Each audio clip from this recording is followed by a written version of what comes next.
Solana and I are really excited to be with Valerie Wilson, who is the at the Economic Policy Institute's programs director on race, ethnicity, and the economy. I really love the research that Valerie does because it really gets underneath some of the big data sets that are out there and really focuses on how people of color are doing. It really unearths findings that are often glossed over by mainstream economists about, that in some ways either don't care or don't really pay attention to how people of color are doing within the economy. We thought there was no one better than Valerie to talk about how people of color are doing in this moment of COVID-19 and the economic crisis that it has brought down upon us. So Valerie, we thank you for joining us. And I thank you for having me. It's my pleasure. We really want to start off, though, to get to know you a little bit. As a career as an economist, why focus on racial justice? It serves two purposes for me. It gives me an opportunity to do work that I find interesting, but also meaningful. I've always had an interest in the analytical aspects of economics. But I think the thing that really gives that meaning and purpose for me is that those tools can be applied to the pursuit of racial justice, which for me is something really personal and something that I think is very meaningful as a Black person in the United States. We're going to turn to talking about this idea of the essential worker. So racism has been baked into our economy by design. And in many ways, it's been used to determine the value of certain types of workers. Here in the middle of the coronavirus, I've just been flummoxed, just really flummoxed by the use of the term essential worker in the media. It describes everyone from grocery store workers to retail workers, fast food workers, nursing home workers, janitors, airport workers, all the folks that really help keep our economy afloat right now. Brookings did an estimation that this is about 50 to 60 million people. It's about 35 to 45% of the entire workforce. And when the Guardian did an analysis by race, they found that Black people in particular were more likely to be essential workers. And we hear that a lot, that people of color are more likely to be essential workers, especially in healthcare. For me, it's frustrating because people of color have always been essential workers. But these jobs are undervalued and undercompensated. And outside of the coronavirus crisis, these workers would not have been considered essential. From your perspective, how is racism, race-based exclusion historically, how has it shaped the U.S. labor market? And how are we seeing this notion of essential worker really evolve right before our eyes? Yeah, I think you have that right. I mean, racism and race-based exclusion have always been defining features of the U.S. labor market. The clearest example that we can think about is race being used as a way of identifying a class of quote unquote essential free labor through the enslavement of African people. What we know about essential jobs then and now is that they tend to be jobs that those with more wealth and power don't want to do themselves, but they consume the goods and services that these jobs produce. Therefore, they want to pay a bare minimum for those goods and services.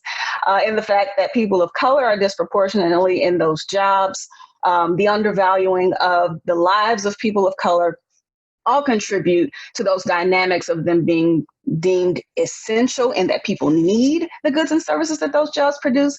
But because the people who do them are people of color and women and immigrants, the value paid to those jobs tends to be lower. And so what we've seen and what happens is that you get this structure and system of imbalance of power and undervaluation of certain types of jobs. And what that does is essentially normalizes racial inequality by virtue of the fact that the people in those jobs tend to be people of color. So it's really this cycle of an imbalance of power and wealth and what that means for the people who end up doing the jobs that are necessary, but people don't necessarily want to pay a lot of money for. To follow up on it, I mean, we see like these workers that are working today, they're risking so much, right? They're risking their health, they're risking their livelihood, they're risking their families' health. And as you just mentioned, like it doesn't seem like the people who are benefiting from all of this are risking very much at all. And wonder if you could talk a bit about like, is that unique to this moment, or is that something that is just part of our economic system? Yeah, I don't think it's unique to this moment. One of the things that I've been saying about the coronavirus pandemic and its effect on economic disparities and racial economic disparities in particular is that we really aren't talking about a new problem. It's just an old problem in a new context. We continue to see things play out, yielding disparate outcomes, whether it be in health, whether it be in economic terms, both employment, wages, income, wealth. All of that is just playing out according to the template and the structure that has been set in place from the beginning.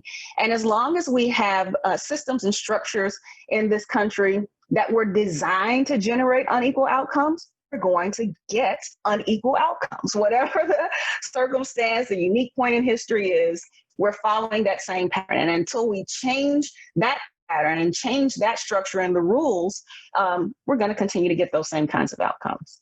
I wonder, as an economist, what are the things that you're going to be watching out for? What are the indicators you're going to be looking at as you gauge, like how people of color are doing and whether they're actually recovering in this crisis?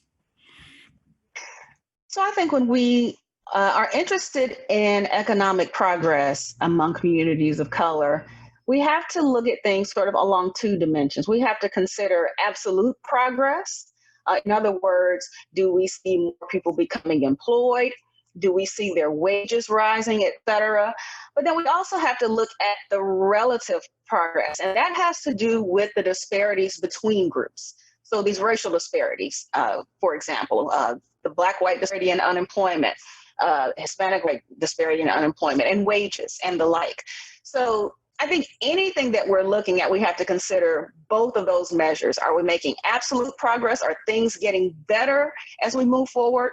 And then relative across groups, are we starting to see those disparities either widen or narrow? So, the standard measures we'll be looking at are the unemployment rate, but also we'll be looking at something called the employment population ratio, which actually is telling you what share of the working age population is employed. As you may know, the way that we measure unemployment depends upon whether or not you are actively looking for a job in the last month. Given the nature of this pandemic and many places being shut down, I don't think that it's likely that people will be looking for work in mass numbers, given that there just isn't work to be had at this point. So I think a more meaningful measure will be that employment to population ratio and the labor force participation rate. I think another thing that we want to keep in mind, and you mentioned, as far as the pace of recovery.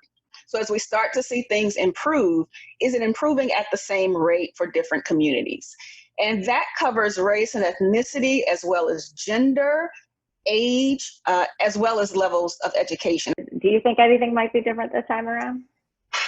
I try to hold out hope myself that at some point we'll get the message and we'll learn from these things that have repeated over and over again throughout history. But one thing that I can say that I think has been unique and different about this economic downturn is, at least in terms of the early effects, when we look at the unemployment rate, and in terms of change in the unemployment rate, surprisingly, the rise in unemployment was relatively even across groups this time. So everybody's unemployment rate went up 10 to 11 points. I think that's something that's different than we've seen in previous recessions. We typically follow the adage of last hired and first fired, so that we start to see the rate among African Americans in particular and other communities of color start to rise first. as we later start to see the white unemployment rate begin to rise as well. But I think the widespread nature of the shutdown really has eliminated any discretion in choosing who has to go. I mean, if you shut down an entire industry, everybody's going to go. So, on one hand, I think that has sort of tempered the disparity. I mean, not in a good way. I mean, that's not the way we want to level the playing field by like destroying everybody. But I think the other thing that has played a role in sort of, at least initially, seeing that the effect has been fairly even across groups is this whole idea of essential workers and the fact that people of color are more likely to be in those jobs. So there was some level of job security that would have not, been the case necessarily in a more normal sort of downturn. But that being said, it doesn't do away with the fact that unemployment rates were even before. Even at what was touted at historic lows for unemployment, and they were still unequal by race and ethnicity. And that was the case at every level of education. So again, it wasn't that people didn't have enough skills, they weren't trained enough, they weren't working hard enough. There were racial disparities in unemployment at every level of education. So the fact that this pandemic has created this huge, widespread economic downturn that really has hit everybody really doesn't do anything for changing inequality. It just moved everybody down by the same points. We started out this conversation exploring history, right? You mentioned the enslavement of African people being a foundation for our economy. We have built an entire economy off that foundation of racism and white supremacy. At Liberation in a Generation, we call this an oppression economy as a result that we've been building and living in. It's one where racism is profitable, where elite institutions and the people that run them and control them are using tools of theft and exclusion and exploitation to expand their wealth and power. I'm curious, from your perspective, what would it take to move from our current system of oppression, really centering the well-being of Black people, Latinx people, Asian people, Indigenous people? How do you imagine or envision a liberation economy? That's a great question. Yeah, I love that question. And I think that's something that you said in posing or framing that question is key. And that has to do with the fact that we really have to reverse the incentives associated with racism. So instead of racism being a system that's profitable, it has to be one that's costly. It should cost you something to discriminate and to exploit and mistreat people, as opposed to it profiting. Now that sounds simple. We all know that, that's not something we can snap our fingers and reverse, because there are power and wealth behind that disparity. And so as long as that exists, then we face problems and challenges with reversing that. But I think a liberation economy would also empower people to be able to make choices that are best for their holistic well-being, as opposed to choices now that are largely driven by economic demands, restrictions, and motives. So much of what we do and the decisions that we make and people are making even now in this economy has to do with, I have to take care of my family. I have to keep a roof over my head. I have to be able to feed my children. Even if what you have to do to maintain those things becomes harmful to you in terms of your health. So I think a true liberation economy empowers people to really make the kinds of choices and decisions that are best for them holistically, and not just based on economic restrictions or things that are imposed upon you because you have these economic demands. We've had a couple attempts as a country here in this current crisis of creating some relief for folks. Do you think any of those efforts are moving us in that direction of having a liberation economy?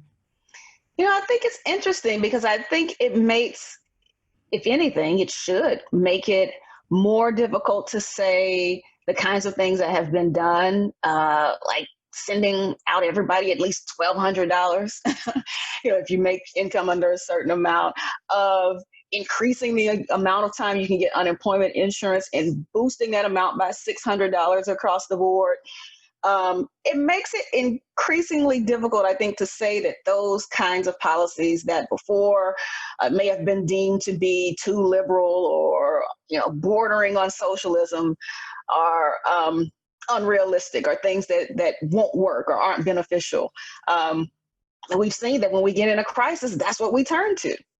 That's what needs to be done.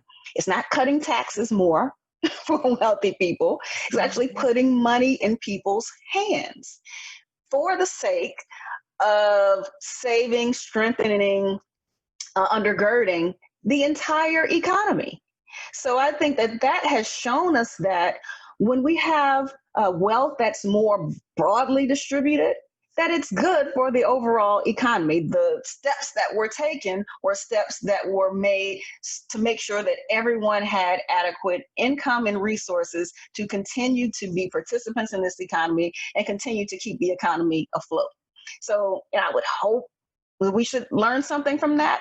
But I suspect that as it has historically over time, that politics and power and ultimately race will continue to influence the kinds of decisions and policies that we put in place.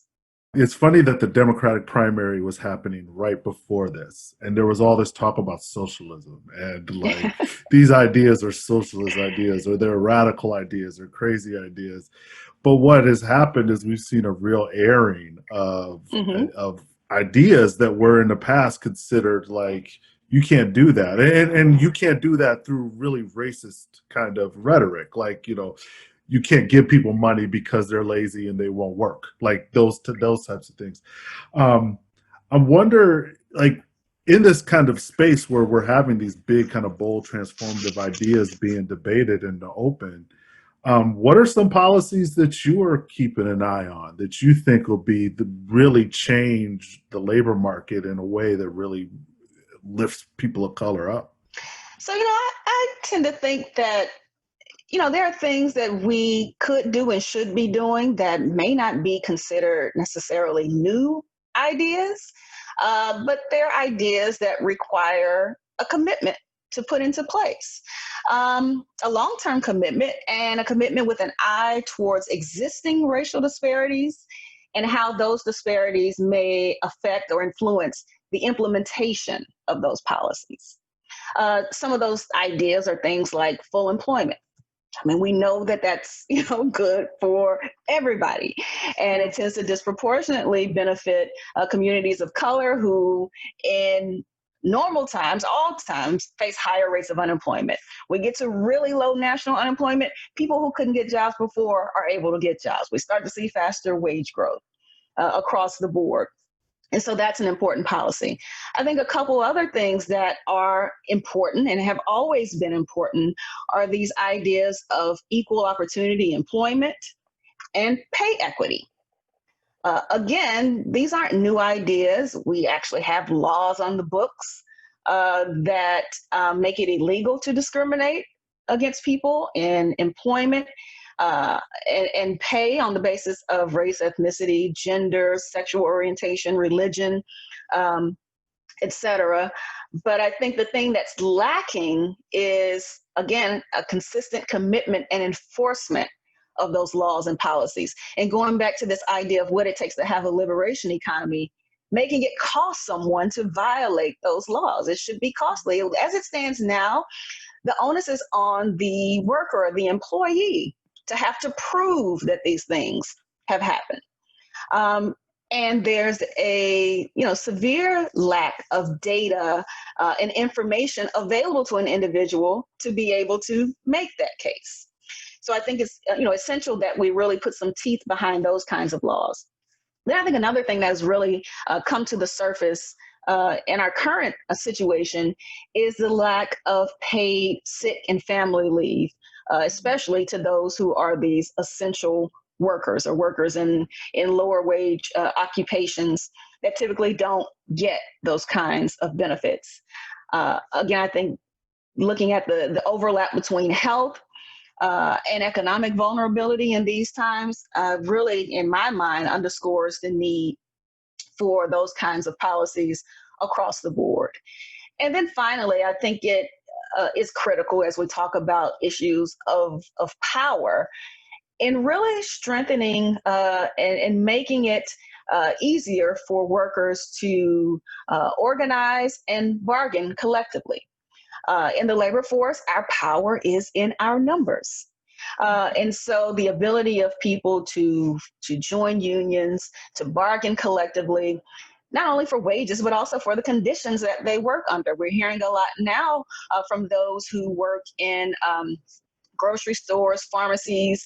I think even in some of the states that have decided to reopen, those who are in entertainment industries, the casinos in Las Vegas, they're really being very vocal now that they want, if they're going to have to go to work, they want and need the kinds of protections in place so that they can stay healthy. Those are, I really like the way you laid those out, because the way I think about it is that everybody who wants a job should be able to get a job, right? If we have full employment, that means everybody that wants a job should be able to get a job.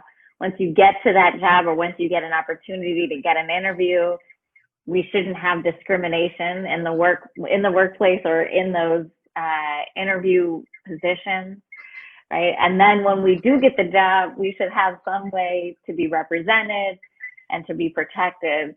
And it's really, that we should be able to take a break when we need a break, when we need to take care of our families, right? So it's really the full spectrum. I really like the way you laid that out, because it's really a full spectrum of how we engage as a person through a whole labor market, right? We're not just a worker all the time, right? We're full of people that come in and out of jobs. What's preventing us from having all these fantastic policies? You said these are not new ideas. These are bold ideas, and they're not new. What's holding us back? I go back to my fatal three of power, politics, and race. I think that lies at the center of so many decisions that are made. And I don't think that there aren't people in positions of leadership who know that these things are important and have been fighting for these things for years.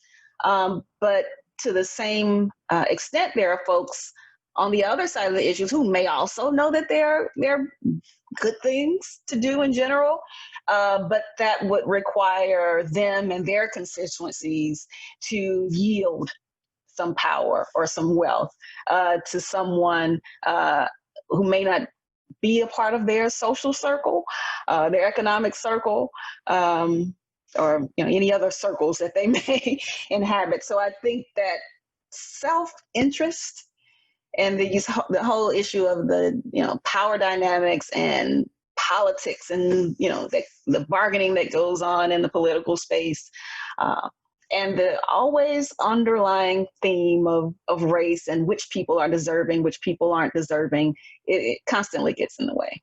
What's keeping you going?